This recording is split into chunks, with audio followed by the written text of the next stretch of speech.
Price সম্বন্ধে ধারণা দেবো এবং ব্যাগের কোয়ালিটি সম্বন্ধে ধারণা দেবো। ভালো আছেন বড় ভাই? জি আলহামদুলিল্লাহ। হ্যাঁ জি আচ্ছা, আলহামদুলিল্লাহ। যারা এই ধরনের ব্যাগগুলো ক্রয় করতে চাচ্ছে, ব্যবসা করতে চাচ্ছে, কেমন মানে কিভাবে যারা আসলে নতুন উদ্যোক্তা ব্যবসা করতে চায় তাদের উদ্দেশ্যে কিছু বলবেন?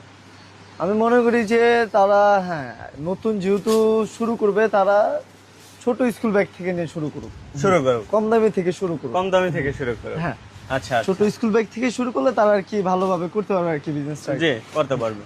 আচ্ছা একটু ধারণা দেন তাহলে। আমরা বলতে এই যে আপনার আমাদের এই যে দেখেন 90-95 টাকা থেকে নিয়ে শুরু। আচ্ছা আচ্ছা আচ্ছা 90 টাকা, 90 টাকা। হ্যাঁ, আচ্ছা এই যে 80 টাকাও আছে। 80 টাকা। ওরে ভাই 80 টাকার মাল আছে আমাদের। হ্যাঁ অনেক সুন্দর কালেকশন। 160 টাকা। আচ্ছা 160 টাকা। আমরা এখানে প্রায় সম্বন্ধে আর ধারণা না দিলাম, অনেকগুলো কোয়ালিটি আছে এই যে দেখেন স্কুল ব্যাগের। হ্যাঁ যারা নিতে চান অবশ্যই যোগাযোগ করবেন।